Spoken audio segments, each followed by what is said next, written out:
कठिन यात्राको बावजुद यति बेला हामी तावाहाङ रेम्बो ट्राउट कृषक समूहले उत्पादन गरिरहेको ट्राउट फार्म पुगिसकेका छौँ। आउँछ आउँदैन हाम्रा भन्ने कुरो कि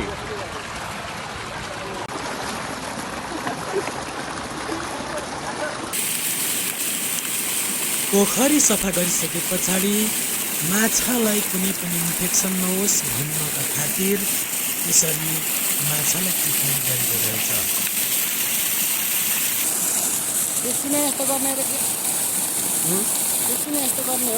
यो ट्रिटमेन्ट गरेको क्या कुनै पनि रोग नलागोस्, रोगको सङ्क्रमण नहोस् भन्नको लागि। यहाँ छैन, बिरेनुन हो।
टेम्के र सेल्मेको काखमा रहेको तावाहाङ रेम्बो ट्राउट कृषक समूहबाट देखिने मनोरम दृश्यहरू साह्रै मनमोहक छन्।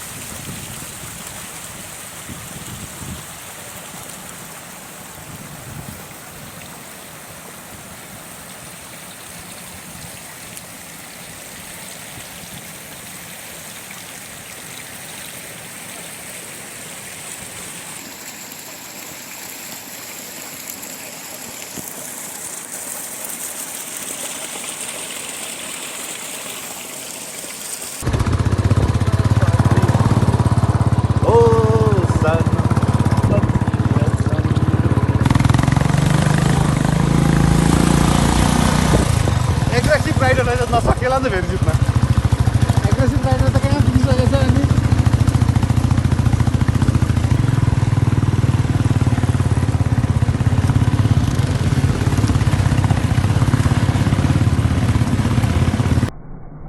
एग्रेसिभ राइडर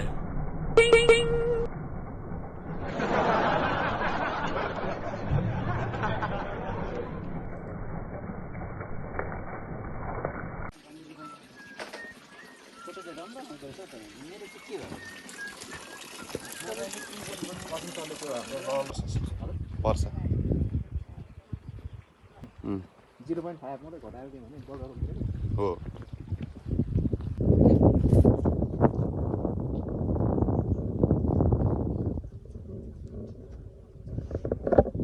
कहाँ हान्छ डरले केटाहरू यार।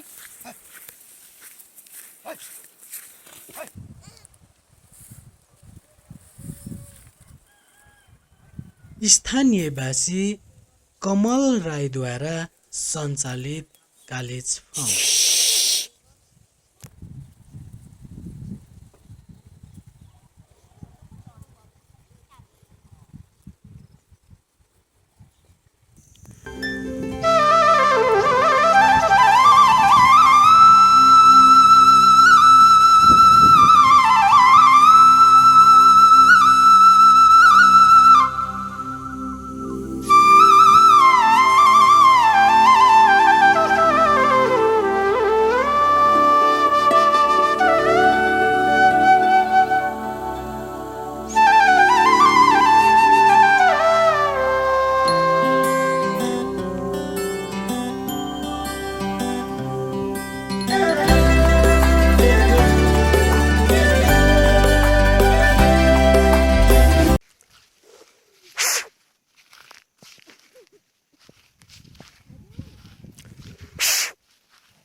दिग्देल 5 धारे सडक।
तावाभन्ज्याङ स्विस सरकारको सहयोगमा नेपाल सरकारद्वारा निर्मित मुन्धुङ पदमार्गको प्रारम्भिक बिन्दु पनि हो। यति बेला हामी त्यही प्रारम्भिक बिन्दुमा छौँ।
यति बेला हामी मुन्धुम पदमार्ग अन्तर्गत पर्ने चिन्डो पोखरीमा छौँ। चिन्डोलाई चाम्लिङ भाषामा वाबु भन्ने गरिन्छ, त्यसैले यसलाई चिन्डो पोखरी अथवा वाबु पोखरी पनि भन्ने गरिन्छ।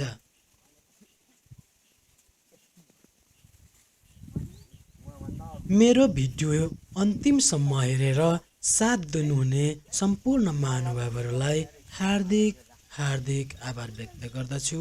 साथै मेरो यो युट्युब च्यानललाई सब्स्क्राइब गरिदिनु हुन हार्दिक अनुरोध गर्दछु। साथै मेरो यो भिडियोमा लाइक तथा कमेन्ट गरिदिनु हुन विनम्र अनुरोध गर्दछु। धन्यवाद।